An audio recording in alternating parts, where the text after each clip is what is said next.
uppercut, uppercut, sonic boom! Humans, if other things, hope you are, wherever you are, whatever you're doing, if you're lucky enough indeed to be doing it too. Welcome back to channel. Today's Bushka video is all about, well, the things that you need to be doing. This is a practice video. I specifically set out to play FPP solos on Livik so that I could do this video. And if you're wondering why it's not a super high level, it's because it's freaking really hard to get a game on solo FPP. 10-minute timeouts is pretty common for me at the moment. The things I wanted to do, though, is reinforce some of the ideas that you need to be playing with to be successful. Not just at FPP, TPP, whatever. And you're also going to see my gun get stuck here. The right mouse button stops moving, so I have to strafe to actually get the weapon to go to bear on that bloke. Good work. And I'm going to run you through a few little tips, do's and don'ts to make life a little bit easier for you, particularly if you are a newer player. This is me boosting. A lot of players get upset at me when I boost in streams and things. Less so nowadays. A lot more last year and the year before that, where I will boost and I don't need to boost. I'm like double boosting. Why are you boosting all the way? Why are you wasting those boosts? Why are you wasting those pills? Blah, blah, blah, blah. The fact of the matter is that I don't really see them as ways of healing. I see them as insurance for when I get ambushed or stuck in a gunfight in close quarters combat. Think of the amount of times you've won gunfights or lost them and the other guy's been on a slither of health, or you have. That's basically what I see a boost doing. It gives you an edge. And when you're playing PUBG Mobile, you're talking about percentage points, and you can see the blues coming up. I knew the blue was going to catch me. I didn't want to get it stuck inside the blue in a gunfight and then have to boost. I'd much rather get in and do the work early, and that's being proactive and preempting any struggles. You're also going to see me run hardcover to hardcover to hardcover. That is an absolute mantra for me, and anyone that's watched the channel for any length of time would know that. A lot of players do this stuff now, but back in the day, this was not something that was common. You'll see I've gone for rock, and I don't even think about me doing it now. Rock to tree to rock, moving, and when I'm in the open, I'm absolutely freaking out about it.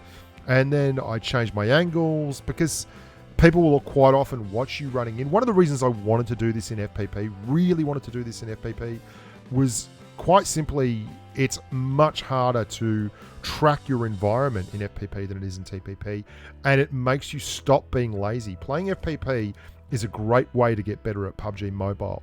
You don't get the luxury of just standing behind a tree, putting your nose up against it, and everything is visible.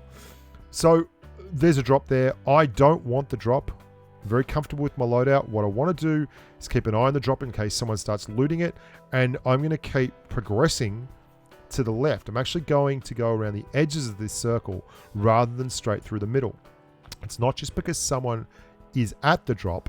It would be because someone would more likely to be looking at a drop than they would to be looking at a random tree or a random house.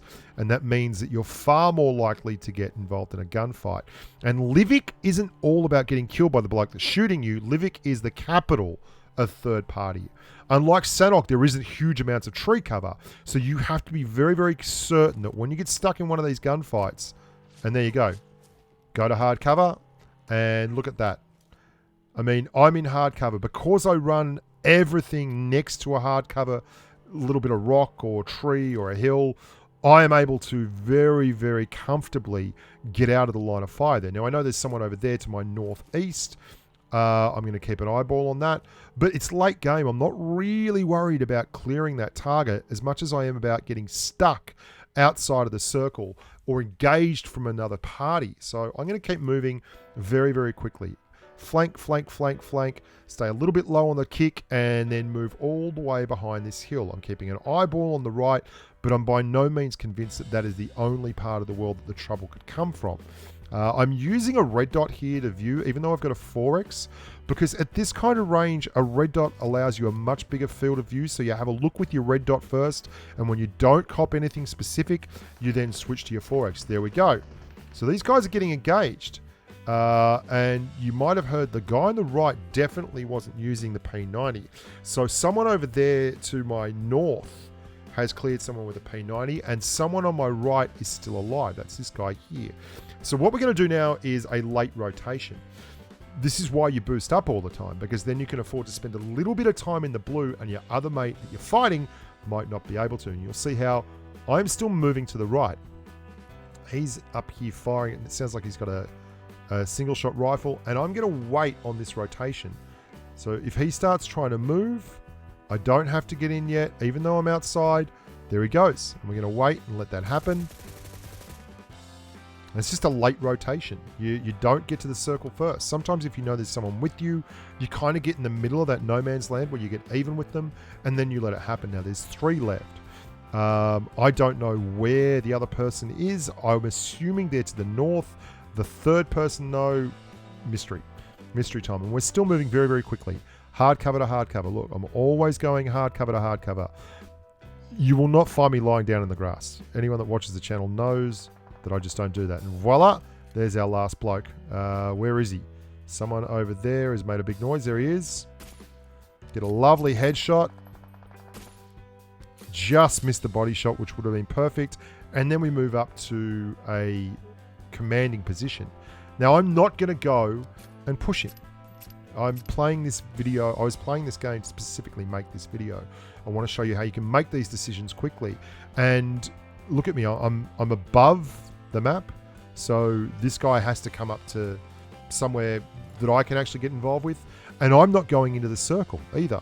I'm going to force him to make a rotation across me, across my guns, where I'm in a better position. Now, I don't have to be in the blue, and I don't have to be in the circle. I just have to be closer to the circle than him. Now, he's up behind a rock.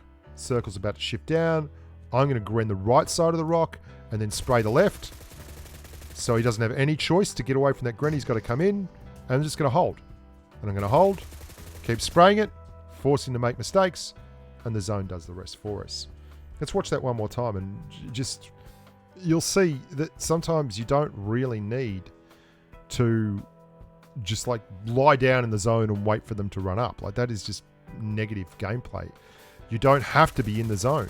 You just have to be closer to the zone than the other guy so that he feels the heat and he has to rotate first.